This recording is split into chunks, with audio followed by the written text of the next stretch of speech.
උතුම් දේවල් පුදන්න. උතුම් දේවල් පුදලා උතුම් දේවල් පතන්න. වටිනා දේ ලැබේවා කියන්නේ. කාමයේ කියන්නේ වටිනා දෙයක් නෙවෙයි.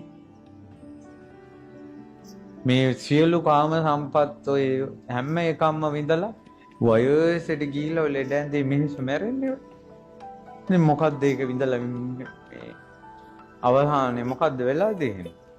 ඔය මැරිලා යනවා.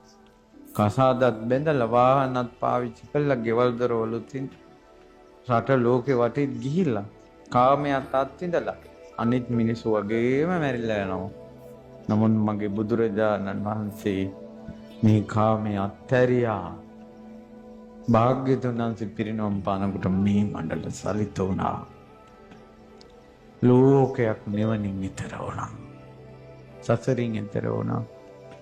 ඉතිරි වෙච්ච අබෑටයක් පමණ ධාතුන් වහන්සේට උනත් වඳිනයි දුකෙන් ඈතර වුණා.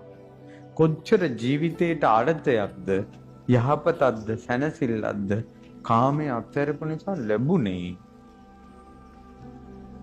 අපි මෙච්චර වඳින්නේ පුදන්නේ විහෙර විහාර හදන්නේ කාමයේ යෙදුණයිටද කාමයේ අත්හැරපු අයටද?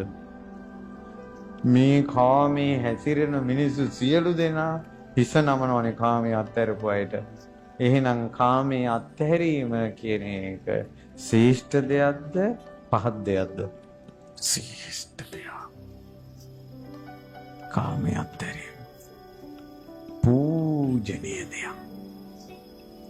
ඒ කාමයේ අත්හැරපු අයට දිව්‍යම් බඹුම් පවා වන්දනා කරනවනේ පින්වතුනි.